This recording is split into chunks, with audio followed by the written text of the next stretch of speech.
Worker Student Action Committees, France, May 1968, by Fredy Perlman and Roger Gregoire. Worker Student Action Committees, France, 1968, was first published by its authors in Kalamazoo, Michigan in the spring of 1969, and then reprinted by Black and Red, Detroit, in 1970. The Black and Red edition was printed at the Detroit Print Co-op, which Perlman co-founded and copiously illustrated with cartoons and graphics created in France during May 68. The articles making up Part 1 were all written in Paris between May and July 1968, except for the last, which was completed in the U.S. Some of the articles were published at the time in different journals. Details are given in the notes for those articles.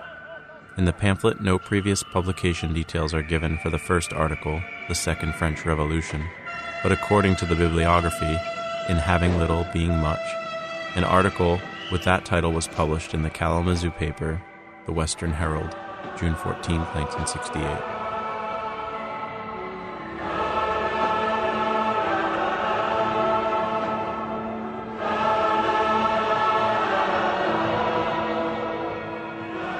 Introduction. Who are we? Neither officers nor functionaries of the Worker Student Action Committees, neither presidents nor secretaries of the movement, neither spokesmen nor representatives of the revolutionaries. We're two militants who met at the barricades and in Saint-Cyr, who shared a project with each other as with thousands of other militants active in Paris in May and June 1968. Why are we writing this account of the May-June events? Not in order to describe a spectacle, nor a history which is to enlighten future generations. Our goal is to make transparent to ourselves and to those who are engaged in the same project our shortcomings, our lack of foresight, our lack of action. Our aim is to clarify the extent to which our concrete actions furthered the revolutionary project. The purpose of the critique is to permit us to move further in the realization of the revolutionary project, to act more effectively in a situation similar to the one we experienced. Our intention is not to clarify the sequence of events which took place in France in order to make possible a ritual repetition of these events, but rather to contrast the limited views we had of the events at the time we were engaged in them with views we have gained from further action in different contexts. Thus, this account and critique of French events is at the same time a critique of shortcomings we found in ourselves and in those alongside whom we struggled afterwards. This booklet is divided into two parts. The first part consists of articles which are attempts to understand the events as they took place and to define the perspectives behind the actions. The perspectives behind the actions are not private philosophies which we attributed to an external social movement. They are not the subjective goals of two militants. They are not projections which detached historians impose on events from the outside. The perspectives are the basis on which we participated in the revolutionary project. We do not regard ourselves as external observers reporting the activities of others. We were ourselves integral parts of the events we described, and our perspectives transformed the events in which we participated. A militant who rejects the constraints of capitalist daily life was drawn to the university occupations, the street fights, the strike, precisely because the collective project, the project of the others, was also his project. At the same time, his perspectives, his project, became part of the collective project. Consequently, when he developed his perspectives, the entire group's project was developed, modified, transformed, since the collective project only exists in the individuals who engage themselves in it and thus transform it. The project is not something which exists in our heads and which we attribute to the movement, nor is it something which exists in the collective mind of the movement. Specific individuals engaged themselves in a revolutionary project, and other individuals accepted this project as their own and engaged themselves in it. The project became a collective project only when numerous individuals chose it and engaged themselves in it. As the number of people grew larger, individuals with different kinds of experiences defined new activities and new perspectives, and consequently contributed new possibilities to all the others engaged in the project. They opened up new potential directions for the entire movement. Consequently, the perspectives of an active participant in the movement were in no way external to the movement. The second part of this booklet is a critical evaluation of our actions and perspectives. It is an attempt to answer why our actions did not lead to the realization of our perspectives. The point of the critique is to enable us to go further, not to repeat what happened in May, June. What was the nature of the project we engaged in? Why did the escalation of the movement reach a certain point and go no further? When we engaged ourselves in the project initiated by the March 22nd movement in Nanterre, did we engage ourselves in the same manner? If not, what was the difference? Attempts to realize the revolutionary project after the May-June events made us aware that our engagement in the project of the March 22nd movement had been passive. The initial aim of the Nanterre militants was to change reality, to eliminate social obstacles to the free development of creative activity. And the militants proceeded by eliminating concrete obstacles. However, a large number of people who became the movement engaged themselves in a different manner. They did not regard themselves as those who had to move against the concrete obstacles. In this sense, they were passive. They joined a movement. They became part of a mysterious collectivity which, they thought, had a dynamic of its own. By joining the movement, their only engagement was to move with it. As a result, concrete people, who are the only ones who can transform social reality, were not going to change reality through their own concrete activity. They were going to follow a mysterious force, the mass, the movement, which was going to transform reality. Thus we became dependent on an inexistent power. Roger Gregoire and F. Perlman, Kalamazoo, February 1969.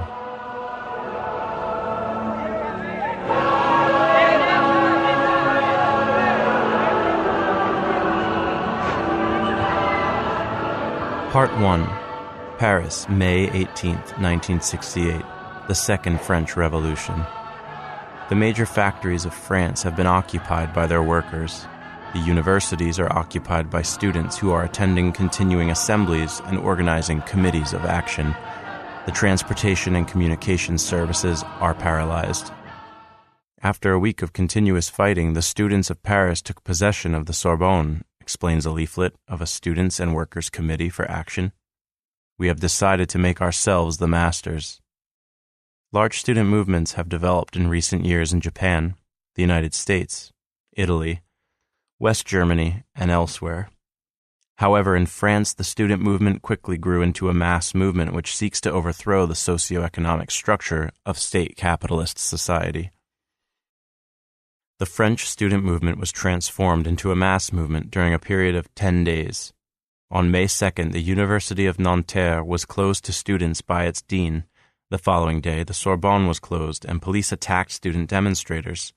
On the days that followed, students learned to protect themselves from the police by constructing barricades, hurling cobblestones, and smearing their faces with lemon juice to repel police gas. By Monday, May 13th, 800,000 people demonstrated in Paris, and a general strike was called throughout France. A week later, the entire French economy was paralyzed. The first barricade to resist a police charge was built on May 6th. Students used newspaper stands and automobiles to build the barricades, and dug up cobblestones which they threw in exchange for police grenades and gas bombs. The following day, the Latin Quarter of Paris was in a state of siege. Fighting continued.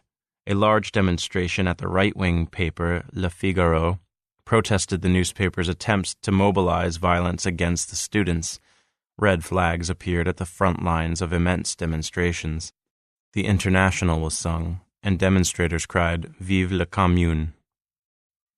On May 10th, student demonstrators demand an immediate opening of all universities and the immediate withdrawal of the police from the Latin Quarter. Thousands of students, joined by young workers, occupy the main streets of the Latin Quarter and construct over 60 barricades. On the night of Friday, May 10th, city police reinforced by special forces charge on the demonstrators. A large number of demonstrators, as well as policemen, are seriously injured. Up to this point, French newspapers, including the Communist Party organ L'Humanité, had characterized the student movement as groupuscules, tiny groups, and adventurist extremists. However, after the police repression of May 10th, the communist-led union calls for a general strike protesting the brutality of the police and supporting the students. When almost 1 million people demonstrate in the streets of Paris on May 13th, students cry victoriously, "We are a tiny group. Nous sommes un groupuscule." The very next day, Tuesday, May 14th, the movement begins to flow beyond the university and into the factories. The aircraft plant, Sud Aviation, manufacturer of the Caravelle, is occupied by its own workers. On Wednesday, May 15th, students and workers take over the Odeon, the French National Theatre, plant revolutionary red and black flags on the dome, and proclaim the end of a culture limited to the economic elite of the country. The same day, numerous plants throughout France are occupied by their workers, including the automobile producer Renault. 2 days after the takeover of the Renault plant, Sorbonne students organize a 6-mile march to demonstrate the solidarity of the students with the workers. At the head of the march is a red flag, and on their way to the plant, marchers sing the International and call, "Down with the police state, down with capitalism," and "This is only the beginning, continue the struggle."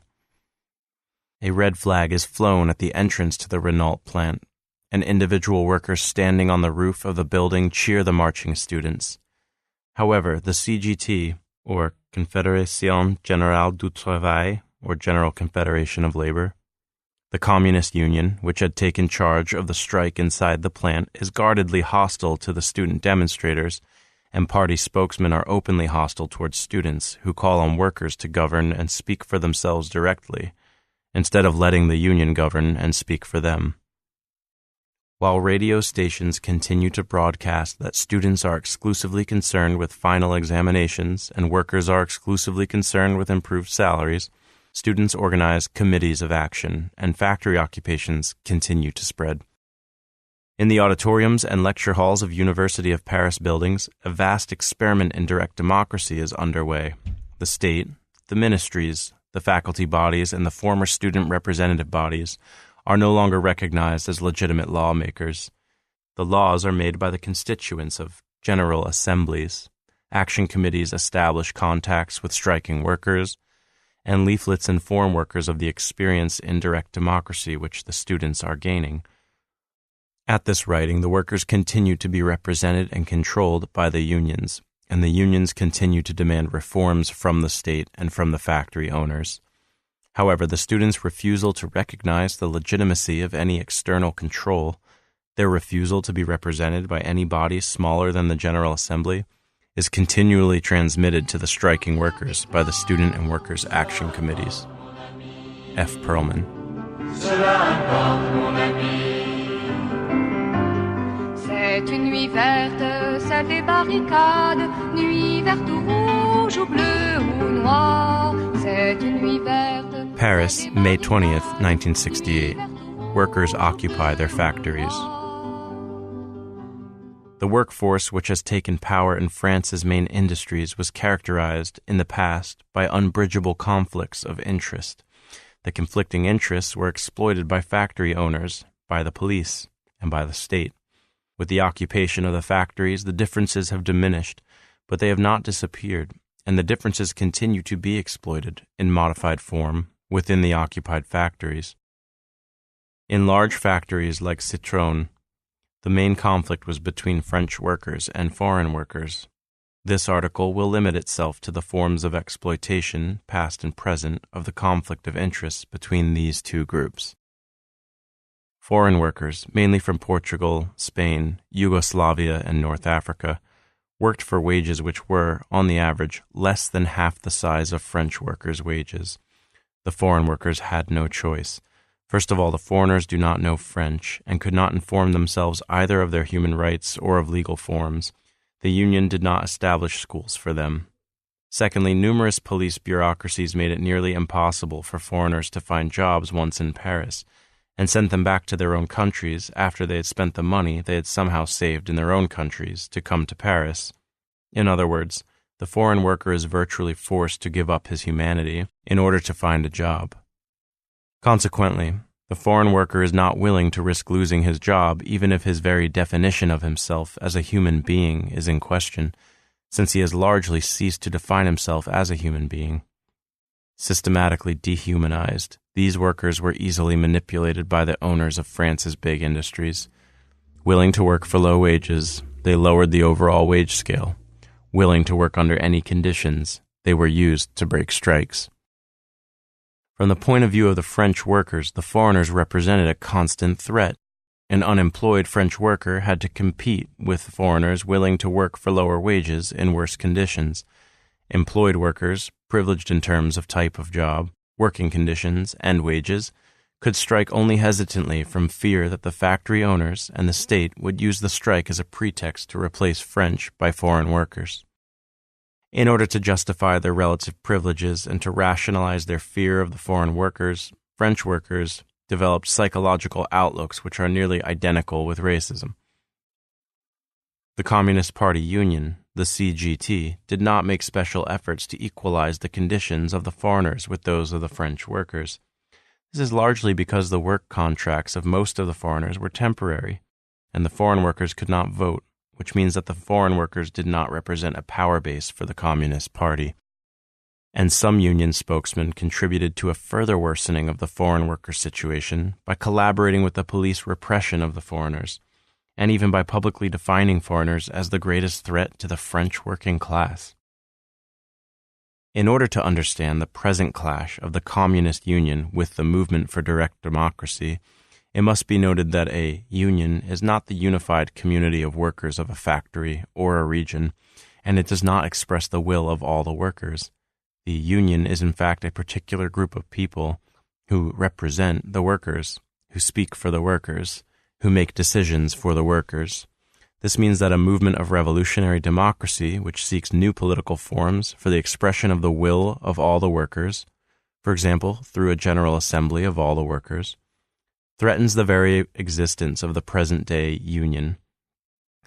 The movement for revolutionary democratization, initiated by students, affirms the principle that the union of workers, namely the entire collectivity, is the only body which can speak for and make decisions for the workers. In this conception, the official union and the French Communist Party would be reduced to a service organization and a pressure group with no decision-making power. This is the reason the CGT and the Communist Party as a whole has consistently maligned, insulted, and tried to put an end to the student movement, and the reason why union functionaries have tried to prevent any form of contact between workers and students. In this struggle with the revolutionary movement, the Communist Party, viewed by American liberals as the epitome of evil, has fought for goals and has employed techniques long familiar to American liberals. The first workers to be influenced by the student movement for autonomy and direct self-government were workers who had much in common with the students, namely young, educated, and highly politicized workers. The factory revolutionaries are neither the old party stalwarts nor the uneducated and super-exploited foreign workers, but rather relatively privileged young French workers. It is these young workers who take part in the continuous discussions of direct democracy and the overthrow of capitalism and statism which take place continuously at the University of Paris. And it is these workers who are the first to call for strikes in a factory, and who define the goals of the strike as a substitution of capitalism and statism by a system of direct, socialist, workers' democracy. Once the revolutionary stirring in the factory begins, the union functionaries behave like American liberals in a period of crisis. The union functionaries place themselves at the head of what they call the reform movement, and instead of speaking of a radical transformation of the socio-economic system, they speak of negotiating with the factory owners, who have de facto been expropriated, for higher wages, and in order to constitute themselves the only legitimate spokesman for the workers, union functionaries employ a liberal-type consensus politics, which consists of a maximal exploitation of the conflicts between the interests among the varied levels of workers in the factory. Union functionaries frighten older conservative French workers with a threat of the unimaginably violent repression which anarchist adventurism will lead to. This threat is given force by the fact that, during the growth and radicalization of the movement, the Communist Party has increasingly cooperated with the state power, which still holds the force of the army in reserve, and by the fact that the Communist Party has not been France's greatest critic of police repression or even of colonial exploitation. In fact, the policies of the Gaullist regime coincided with the policies of the Communist Party more frequently than not. And Union functionaries try to isolate the revolutionary young workers by making one of their rare appeals for the support of foreign workers. The morning of the factory occupation is one of the rare occasions when a great effort is made to translate Union leaflets into all the languages of the foreign workers. And in these leaflets, and through the loudspeakers, the Union spokesmen, in characteristically liberal fashion, tell the foreign workers that our demands are for higher wages and longer vacations. The use of the first person plural is artificial, since except for the words spoken over the loudspeaker, there is very little contact between the Union functionaries and the foreign workers, and the one-way speaker system obviously annihilates the very possibility of a two-way discussion, which enables the workers to define what our demands actually are. Although students and revolutionary workers are the dynamic forces behind the occupation of the factories, once all the workers have been convinced to move inside the factory and occupy it, Union officials close the factory gates on the students standing outside, and they isolate the revolutionary workers on the inside. The Union functionaries isolate the young workers from the old by painting the young workers as extremist adventurists who will bring the police running into the factory, and from the foreign workers by insinuating that only the Union is fighting for the improvement of wages of the foreign workers. And if the Union fails, then the foreign workers might lose their hard-won jobs and be forced by the police to return to their countries. Since the originality and courage of the students is admired by most sectors of the French population, the Communist Party vacillates between mild support and extreme attacks. And in order to prevent the revolutionary and experimental political forms developed by the students from flowing into the working class, the Communist Party is cooperating with the state, collaborating with its class enemy, the factory owners, and exploiting differences of interest among the workers which were formerly exploited by the capitalist state and the owners. Thus, after the factory is occupied by all its workers, the Union becomes the only spokesman for the workers. In other words, while the workers as a whole have decided to take over their own factories and to expropriate the owners, the workers have not yet developed political forms through which to discuss and execute their subsequent decisions. In this vacuum, the Union makes the decisions instead of the workers, and broadcasts its decisions to the workers through loudspeakers. And at the present writing, the Communist Union had decided for the workers that the expropriated factories were to be returned to their owners in exchange for higher wages. F. Perlman. L'espoir de la victoire. Cela importe, mon ami. Qu'importe, mon ami.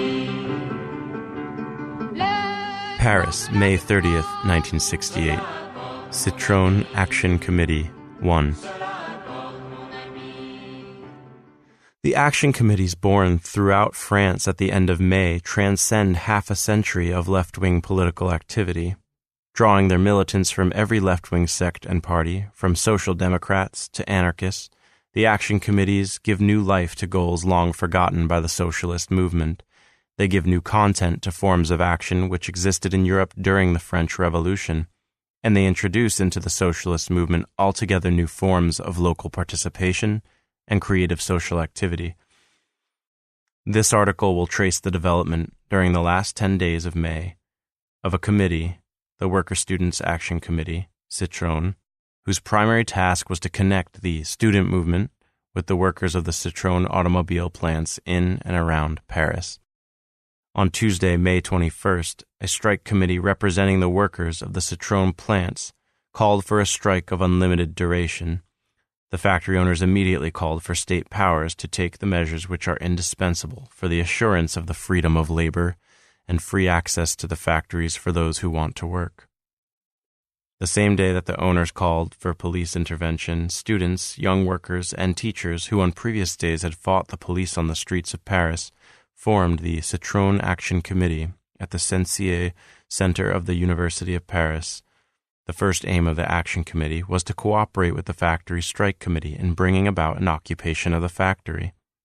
The Action Committee's long-term goal was to help bring about a revolutionary situation which would lead to the destruction of capitalist society and the creation of new social relations. Action Committee Citrone is composed of young French and foreign workers and intellectuals who, from the committee's inception, had equal power and equal voice in the formulation of the committee's projects and methods. The committee did not begin with, and has not acquired, either a fixed program or a fixed organizational structure. The bond which holds together former militants of radical left organizations and young people who had never before engaged in political activity is an uncompromising determination to dismantle the capitalist society against whose police forces they had all fought in the streets. The committee has no fixed membership. Every individual who takes part in a daily meeting or action is a participating member. Anyone who thinks enough people have gathered together to constitute a meeting can preside. There is no permanent president. The order of the discussion is established at the beginning of the meeting. The subjects to be discussed can be proposed by any member. The committee is autonomous in the sense that it does not recognize the legitimacy of any higher body or any external authority. The committee's projects are not realizations of predetermined plans, but are responses to social situations. Thus, a project comes to an end as soon as the situation changes, and a new project is conceived, discussed, and put into action in response to a new situation. On the day when the strike committee of the Citrone factories called on the workers to occupy their factories, the Citrone Action Committee launched its first project to contribute to the factory occupation by talking to workers and by giving out leaflets explaining the strike. One leaflet was a call to worker-student unity in the struggle. To destroy this police system which oppresses all of us. Together we'll fight. Together we'll win. Another leaflet was the first public announcement of the committee's uncompromising internationalism. Hundreds of thousands of foreign workers are imported like any other commodity useful to capitalism, and the government goes so far as to organize clandestine immigration from Portugal, thus unveiling itself as a slave driver. The leaflet continues, "All that has to end. The foreign workers contribute through their labor in the creation of the wealth of French society. It is therefore up to revolutionary workers and students to see to it that the foreign workers acquire the totality of their political and union rights. This is the concrete basis for internationalism." At 6 a.m. on the morning of the occupations, when the Citrone workers approached their factories, they were greeted by young workers, students, and teachers distributing the orange and green leaflets. On that morning, however, the young Action Committee militants were greeted by two surprises. First of all, they found the functionaries of the CGT, the Communist Union, calling for the occupation of the factory. And secondly, they were approached by the union functionaries and told to go home. On previous days, the CGT had opposed the spreading strike wave and the occupation of the factories.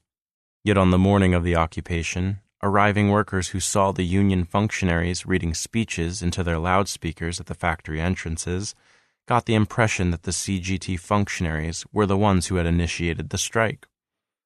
However, the union, unlike the student movement and unlike the workers who had initiated the strike, was not calling for an expropriation of the factories from their capitalist owners or for the creation of a new society. The functionaries of the Communist Union were calling for higher wages and improved working conditions within the context of capitalist society.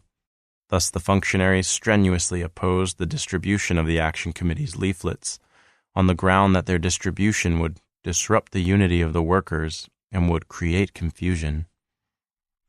The union functionaries did not spend too much time arguing with the Action Committee militants because the factory occupation did not take place as they had planned it. 60% of the labor force of the Citrone plants are foreign workers, and the vast majority of them are not in the CGT, nor in the smaller unions. When a small number of union members entered the factory in order to occupy it, they were kept out of the workshops by factory policemen placed inside by the owners. The vast majority of the foreign workers did not accompany the union members into the factory. The foreign workers stood outside and watched. The union officials made a great effort to translate the written speeches into some of the languages of the foreign workers. The foreign workers listened to the loudspeakers with indifference, and at times even hostility. At that point, the union officials stopped trying to chase away the Action Committee agitators. In fact, the officials decided to use the agitators. Among the militants there were young people who spoke the languages of the foreign workers, and the young people mingled freely with the foreign workers. On the other hand, the union officials, seasoned bureaucrats, were institutionally unable to speak directly to the workers. Years of practice had made them experts at reading speeches into loudspeakers, and their loudspeakers were not leading to the desired effects. Thus, the functionaries began to encourage the young agitators to mix with the workers, to explain the factory occupation to them. The functionaries even gave loudspeakers to some of the foreign members of the Action Committee. The result was that, after about 2 hours of direct communication between the foreign workers and the Action Committee members, most of the foreign workers were inside the factory, participating in its occupation. Proud of their contribution to the occupation of Citrone, the Action Committee people went to the factory the following morning to talk to the occupying workers. Once again, they found themselves unwelcome. A large red flag flew outside the factory gate, but the young militants found the gate closed to them. At the entrances to the factory stood union officials who explained they were under strict orders from the unions and the CP's Central Committee not to let students or other outsiders inside the factory. The young agitators explained that they had played a crucial role in the factory's occupation, but the expression on the faces of the union functionaries merely hardened. That evening, the Citrone Action Committee had an urgent meeting. The committee's members were furious. Until now, they said, they had cooperated with the union. They had avoided an open confrontation. Their cooperative attitude had made no difference to the union officials. The committee militants had merely let themselves be used by the functionaries, and once used up, they were rejected. It was about time to confront the union openly. The committee drafted a new leaflet, one which called on the workers to push past the union and take control of the factory into their own hands. Due to the presence of union guards at the factory entrances, a relatively small number of workers read the leaflet. However, among these workers there were some who resented the union takeover inside the factory, and some who began attending the meetings of the Citrone Action Committee and participating in the political discussions at Sorbonne and Saint-Cyr. At this point, the Citrone Committee, together with other action committees at Sorbonne and Saint-Cyr, composed a call to action for the workers inside the factories. The policy of the union leaders is now very clear. Unable to oppose the strike, they try to isolate the most militant workers inside the factories, and they let the strike rot so as to be able, later on, to force the workers to accept the agreements which the unions will reach with the owners, the leaflet explains. However, the leaflet continues. The political parties and the unions were not at the origin of the strike. The decisions were those of the strikers themselves, whether unionized or not. For this reason, the workers have to regain control over their work organizations. All strikers, unionized or not, unite in a permanent General Assembly. In this assembly, the workers themselves will freely determine their action and their goals. This call for the formation of General Assemblies inside the factories represents an appeal to expropriate the capitalist class, namely an appeal for insurrection. With the formation of a General Assembly as the decision-making body inside the factory, the power of the state, the owner as well as the union, ceases to be legitimate.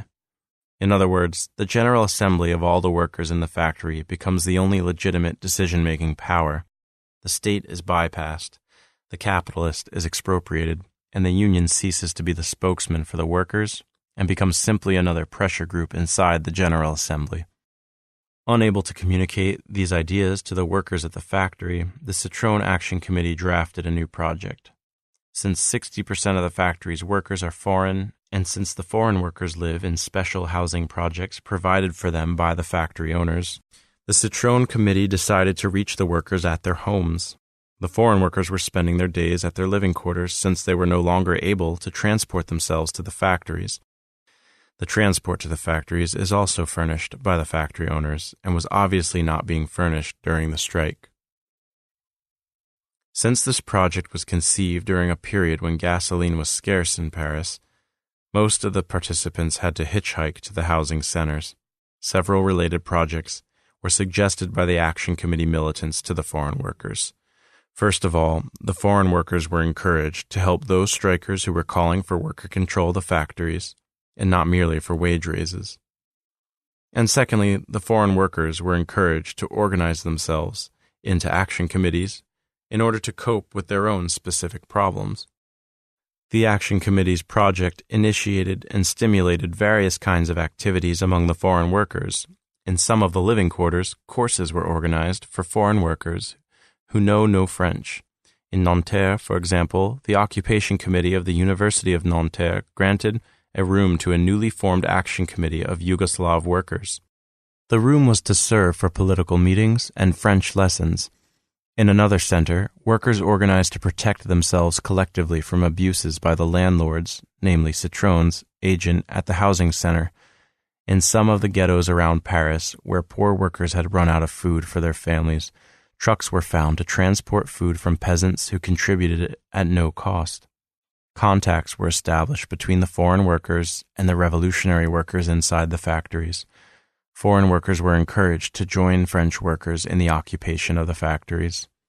On each excursion to the living quarters, the Citrone Action Committee members told the foreign workers not to let themselves be used as strikebreakers by the factory owners.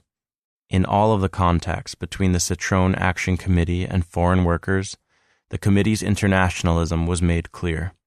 When the committee members called for the expropriation of the owners and the establishment of workers' power inside the factories, they emphasized that the power over the factory would be shared by all laborers who had worked in it, whether French or foreign.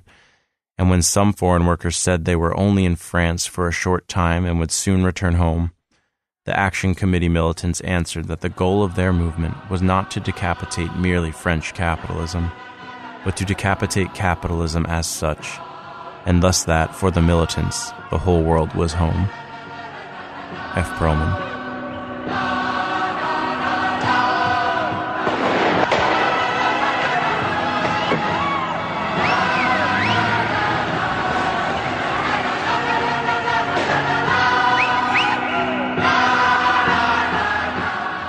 Paris, June 13th, 1968. From student revolt to general strike. A frustrated revolution. The explosion which paralyzed France in May 1968 was a frustrated revolution and a clear warning. It represents a frustrated revolution to the students and workers who were rushing, almost blind with joy and enthusiasm, into a new society.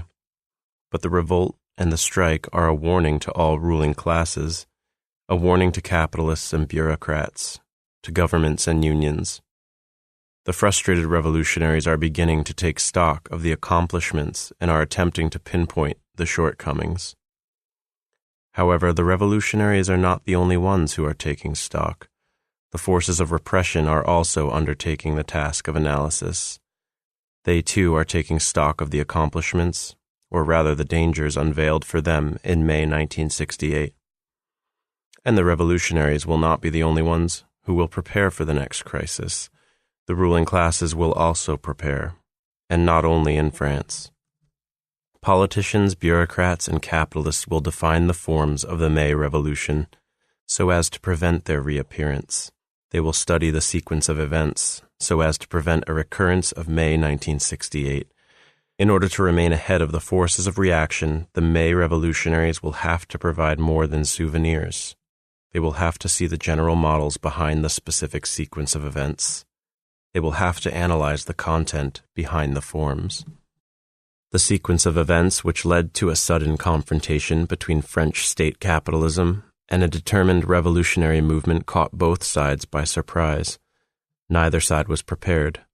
But the moment of hesitation was fatal only to the revolutionaries. The ruling class took advantage of the brief pause to extinguish the fire. The fact that only one side gained from the pause is understandable.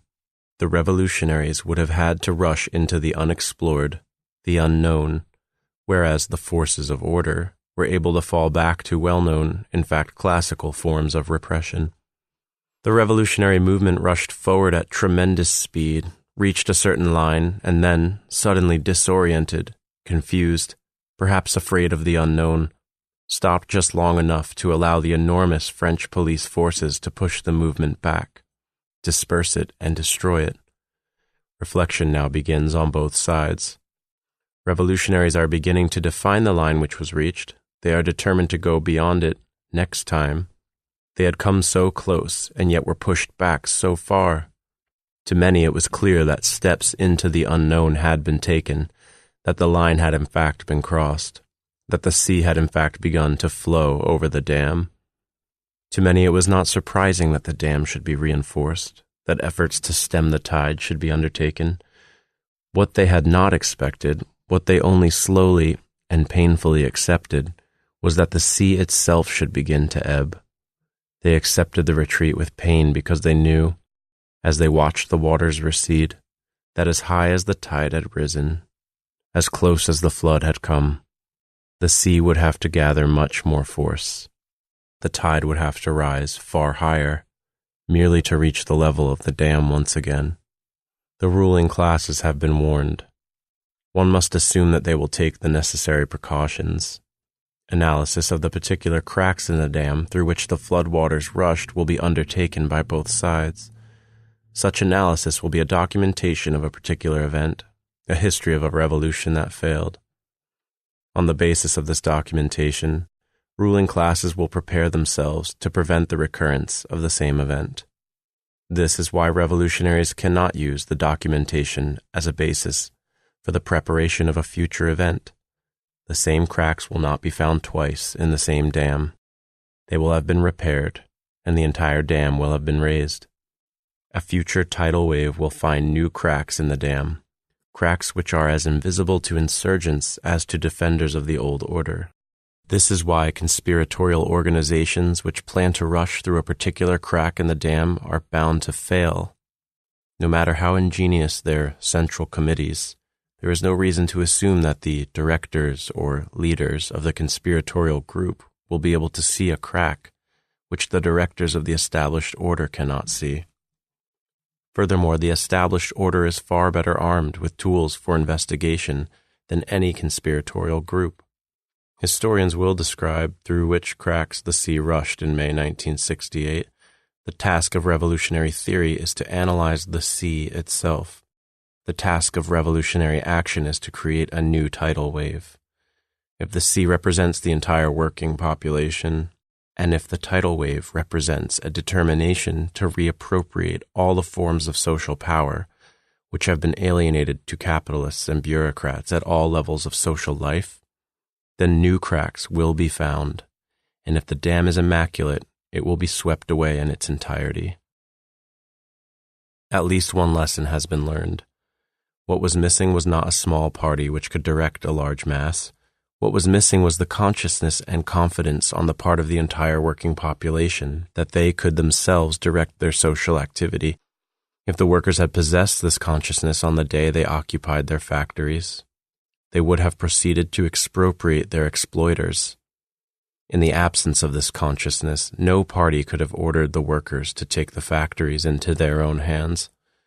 What was missing was class consciousness in the mass of the working population, not the party discipline of a small group.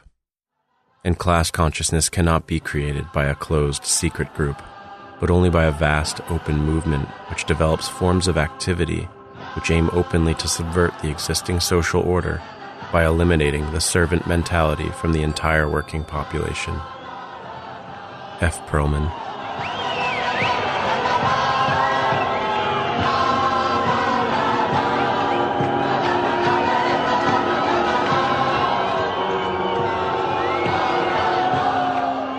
Paris, June 24, 1968.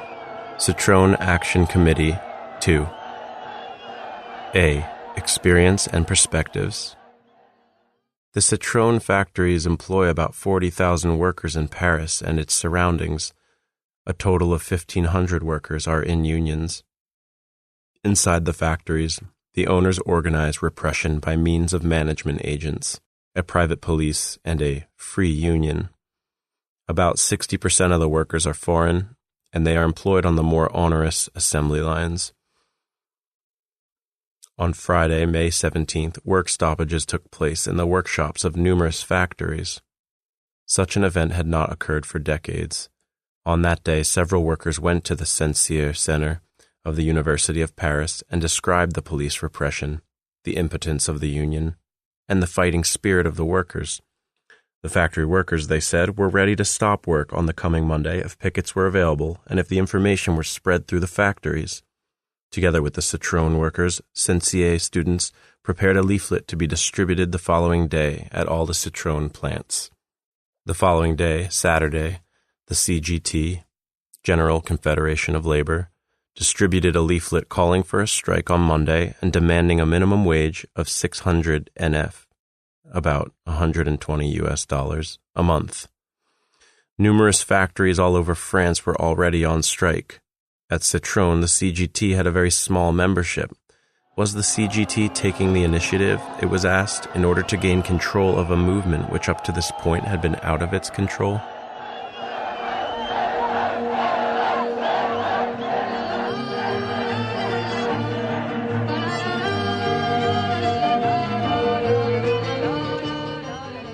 B. The May 20th strike and the occupation. Worker-student action committees had been functioning at the Censier Center since May 13th. After the first exchange between the Citrone workers and the students, a new committee was formed. The Citrone Action Committee prepared 2 leaflets for May 20th, one addressed to all the workers, the other to the foreign workers at the Citrone factories. The committee's aim was to inform the workers of the student movement which had challenged the capitalist system and all forms of hierarchy. The leaflets did not challenge the union nor the union demands. On the contrary, the leaflets suggested that the union demands challenged the capitalist system the same way the students had challenged it. The leaflets expressed an awareness of the common enemy of the workers and the students, an enemy who could not be destroyed unless the workers controlled the productive forces. The occupation of the factories was seen as the first step towards workers' power. The first leaflet said, "Millions of workers are on strike. They are occupying their workshops. This massive growing movement goes beyond the established power's ability to react. In order to destroy the police system which oppresses all of us, we must fight together. Worker-students' action committees have been constituted for this purpose. These committees bring to light all the demands and all the challenges of the ranks of the entire working class. The capitalist regime cannot satisfy these demands." The second leaflet, printed in 4 languages, was addressed to foreign workers. Hundreds of thousands of foreign workers are imported like any other commodity useful to the capitalists, and the government even organizes clandestine immigration from Portugal, thus showing itself as a slave driver. These workers are ferociously exploited by the capitalists. They live in terrible conditions in the slums which surround Paris. Since they are underqualified, they are underpaid. Since they only speak their own language, they remain isolated from the rest of the working population and are not understood. Thus isolated, they accept the most inhuman work in the worst workshops. All this because they have no choice. They left their countries because they were starving, because their countries are also under the yoke of capital.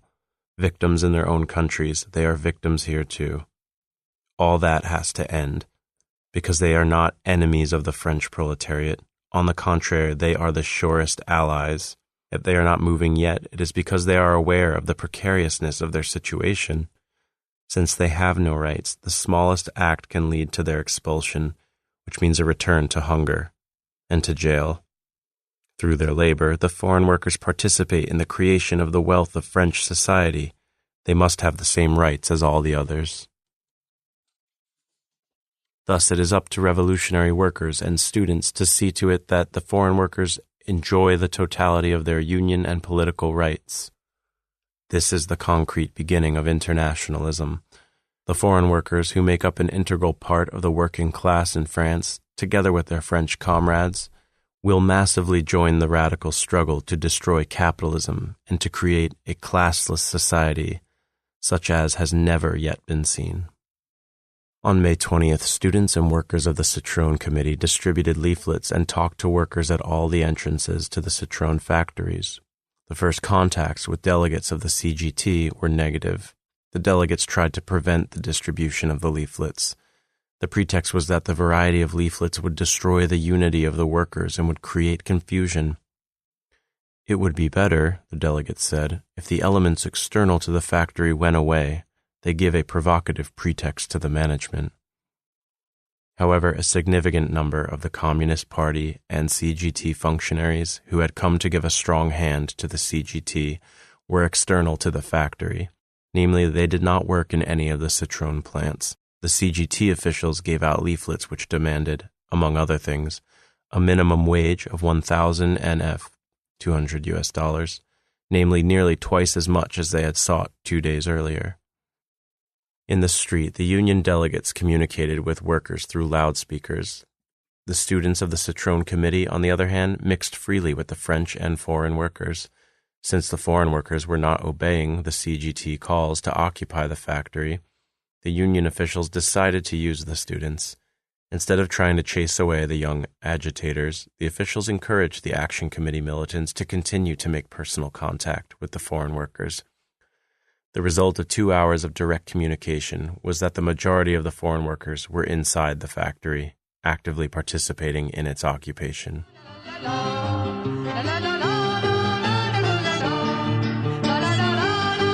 C. The gates are shut by the CGT. On May 21st, the second day of the occupation, the Action Committee militants found all the gates of the factory closed, and union delegates defended the entrances against provocateurs.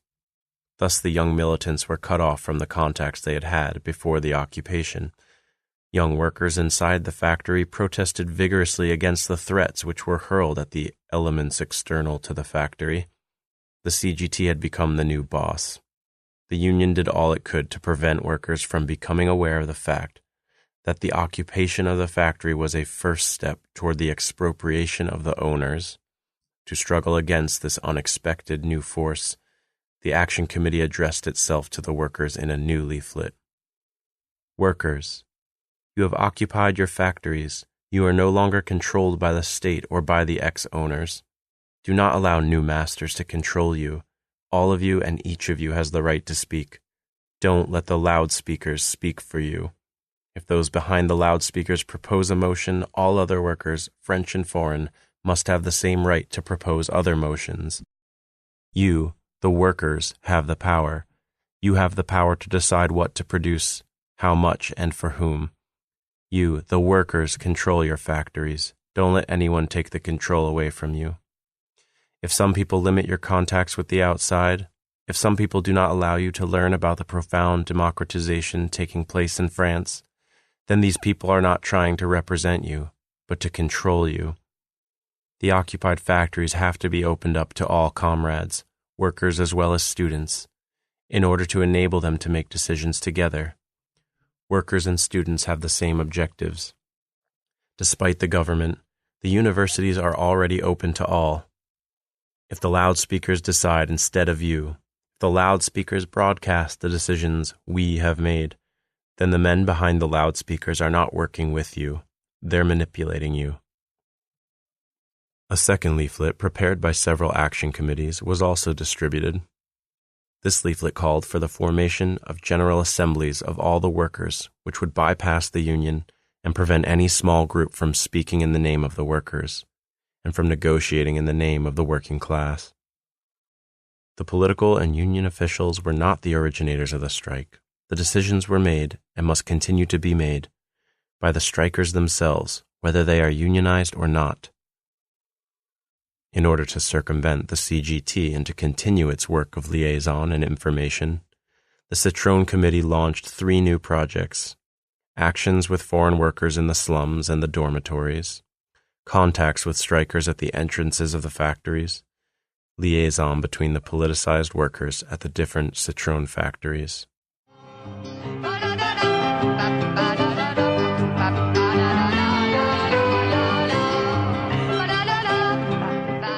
D. Contacts at the factory.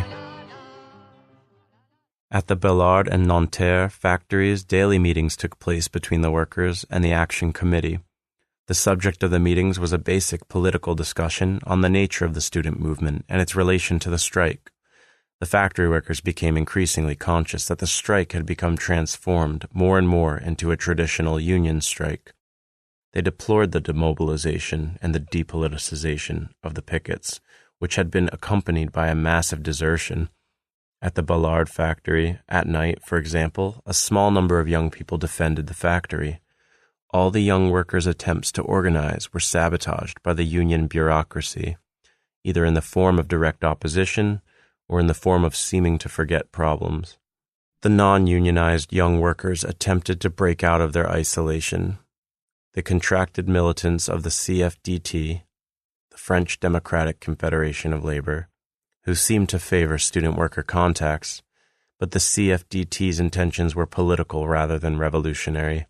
The minority union tried to enlist new members, and the popularity of the student movement among the workers made it opportune for the minority union to associate with the student movement. Secondly, the young workers sought contacts with militants who wanted to work within the union by organizing the rank and file against the officials. Thirdly, the young workers contacted the Citrone Action Committee at Saint-Cyr, and after the last week in May, they worked increasingly with the Action Committee. At the end of May, the young workers no longer felt either sure of themselves or supported by their comrades within the factory. Police forces had taken repressive steps against strikers in other sectors, and the young workers felt isolated and looked for outside support. In order to respond to this need for rank-and-file organization, the Citrone Committee proposed a series of actions. Peasants were sending food from the countryside to Sorbonne and Saint-Cyr. Contacts had been established between peasants, action committees, and workers. The Citrone Committee informed the workers about the possibilities to obtain food and to contact the peasants directly. The problem was to find means of transport, namely at least one Citrone truck, which would transport workers and students to the countryside. This suggestion was favorably received by the workers, and its organizational potential was profoundly grasped. But the workers did not want to take on themselves the responsibility of taking a truck which belonged to the owners, and so they looked for union support. The union representatives sent the workers to the union's central committee at Ballard. The central committee was willing to contact the peasants, but only on condition that the whole action was centralized, that it was all directed by the union's central committee. These conditions would have sabotaged all attempts at rank-and-file organization. The second form of action proposed by the Citrone Committee was to establish contacts among the workers of different enterprises. However, such contacts could not take place inside the factory, since the factory had become an impregnable bastion guarded by the union bureaucracy, which opposed any rank-and-file contacts among the workers. Thus, the problem was to fight for free expression and for the possibility of worker exchanges. The third form of action proposed by the Action Committee was to contact the foreign workers at their dormitories. There were two aspects to these contacts. They were a means to radicalize the struggle by including foreign comrades in the strike pickets, and the contacts were a means to do away with the exhausting struggle of the strikers against strike breakers, who were generally foreign workers manipulated by the management of the factory. The foreign workers were manipulable because they were generally unpoliticized, uninformed. On several occasions, the management had called them together to vote to return to work.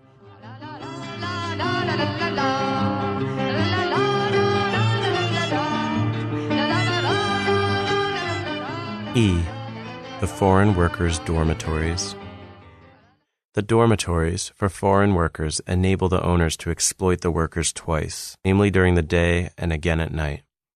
The living quarters are managed by Citrone agents who do not let anyone enter, even members of the workers' families. For example, at the dormitory at Villiers-le-Bel, 30 miles out of Paris, the workers live in 48 apartments with 14 people in each 2- or 3-room apartment. The assignment of workers to apartments is done arbitrarily. Thus, Yugoslavs are housed together with Spanish and Portuguese workers. The workers are rarely able to communicate with each other. They work in different shifts and in different workshops. The workers pay 150 NF, $30 per month. From this single dormitory, the factory clears 50,000 NF, $10,000 per month. Members of the Citrone Committee who spoke the languages of the workers established contacts at the dormitories in order to inform the foreign workers about the action committees and to establish connections between the strikers and foreign workers. The aim of the committee was to enable the workers to organize themselves into action committees in order to cope with their specific problems: transport to the factories, food, the struggle against the repressive conditions inside the factory, and contacts with French comrades. French language courses were organized in several centers after the workers organized themselves into committees and found classrooms in nearby student-occupied universities or in local culture centers. In the slum and ghetto areas, food supplied by peasants and distributed by action committees was taken to poor workers and their families. On all occasions, the foreign workers were informed of the different forms used by the employers to break the strike by using foreign workers as strike breakers. Numerous foreign workers were put in contact with strikers, and they took an active part in the occupation of the factory. The aim of all these actions was to enable and encourage rank-and-file organization among the workers. A small number of workers, isolated in the factory, posed the problem of defending the factory against all forms of aggression. The union had given the order to abandon the factory in a dignified manner in case anyone attacked. This order was explained in terms of the relation of forces. The Citrone Action Committee placed numerous pickets outside the factory, and on one occasion the pickets defended the factory from an attack by strike breakers and toughs hired by the owners to chase out the occupying strikers. C'est à pleurer, d'envoyer des gens désarmés contre les gens désarmés. Pas précisément, c'est ça qui est honteux. Eh bien, au moins, mettons-nous devant eux. Et c'est ce qu'on a fait, nous. F. The rank-and-file committees. An increasing number of workers went to the Sensier Center to seek contacts with the action committees, and the workers transformed the character of the Citrone Committee, and they opened perspectives for organization and action by the workers themselves inside the factory. Meetings between the Citrone Committee with the Inter-Enterprise Committee and with workers from the Rhône-Poulenc chemical plant opened further perspectives. Rhône-Poulenc workers familiarized the workers of other enterprises with the organization of rank-and-file committees which had taken place very successfully inside their factory. The echo was immediate. Citrone workers recognized that the rank-and-file organizations, where the decision-making power over the running of the strike remained with the workers themselves, was the solution to the problems they had faced during the strike. However, the period in which the Citrone workers became familiar with the Rhône-Poulenc rank-and-file committees no longer permitted the launching of such an organizational project inside Citrone. Since this was one of the last factories still on strike, and since the strike had become a traditional union strike, the Rhône-Poulenc workers, who called on comrades in other factories to follow their example, also pointed out that real workers' power could not be realized unless rank-and-file organization was extended to other parts of the capitalist world. And during the time when the Citrone workers were learning of the experiences of the chemical workers, some members of the Citrone Committee went to Turin to establish contacts with the Worker Student League grouped around Fiat, the largest enterprise in Europe.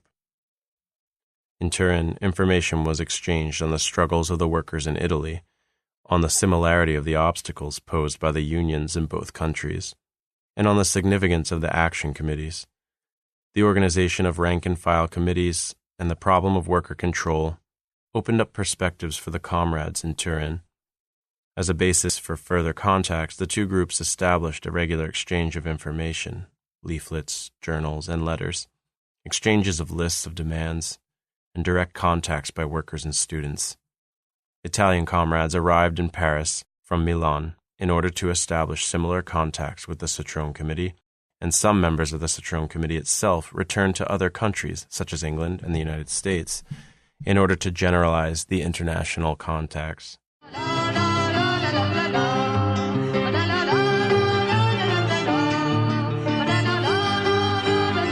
G. The strike for material demands. On Saturday, June 22nd, after the CGT reached an agreement with the Citrone management, workers in the Citrone Committee who opposed the return to work sought contact with other organized forces in order to prepare an action for the following Monday. The workers prepared a leaflet which explained that, in terms of the union's material demands, nothing had been received by the workers. While the CGT union considers itself satisfied with its agreement with the managers, a large majority of the workers, aware that the crumbs received do not correspond to their 5 weeks of struggle, nor to the strike which began as a general strike, are ready to continue this struggle.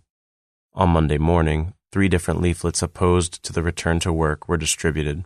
The CGT officials were not able to find workers willing to distribute their leaflets. The union's forces had passed to the opposition. Union delegates and officials were booed during the meeting before the vote. Workers expressed themselves physically to allow speeches by workers opposed to the return to work. During the meeting, a union representative who could not speak because of the booing demanded to be heard in the name of democracy, and then denounced the workers who booed him as those who want to wave the red flag of the working class higher than the CGT.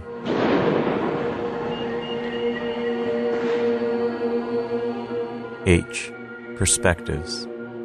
Dissatisfaction with respect to the material demands and disillusionment with the union caused the workers to analyze in depth a problem which had been touched earlier by the Citrone Committee, namely the problem of whether militant action should take place inside the union or outside it. A large number of unorganized workers were trying to concentrate their force by forging new forms of organization. Once the problem of the union was solved, the Citrone Committee would be able to develop and enlarge the perspectives for action which could be drawn from its experience. For the Citrone workers, the Citrone Action Committee is an organ for liaison and information. Within the context of the committee, the workers are able to coordinate their efforts to organize rank-and-file committees in the factory's workshops. At the weekly meetings with another action committee, the Inter-Enterprise Committee, Citrone workers learn that similar organizational efforts are taking place in other enterprises, and through their contacts abroad, they learn about the efforts of automobile workers in other countries. The workers are aware that the revolutionary significance of the rank-and-file committees can only find expression in another period of crisis. The rank-and-file committees are seen as a basis for the massive occupation of the factories, accompanied by an awareness on the part of the workers that they are the only legitimate power inside the plants, namely that no special group can speak or negotiate for the mass of the workers. The massive occupation, accompanied by the workers' consciousness of their power as a class, is the condition for the workers to begin appropriating, namely using, the instruments of production as an overt manifestation of their power. The act of overt appropriation of the means of production by the workers will have to be accompanied by organized, armed defense of the factories, since the capitalist class will try to regain the factories with its police and with what remains of its army. At this point, in order to abolish the capitalist system and to avoid being crushed by foreign armies, the workers will have to extend their struggle to the principal centers of the world capitalist system. Only at that point would complete worker control over the material conditions of life be a reality, and at that point the building of a society without commodities, without exchange, and without classes could begin. R. Gregoire and F. Perlman.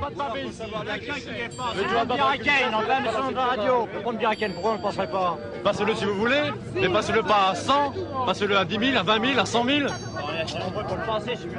Discutez pas, poussez-les, puis ça y est.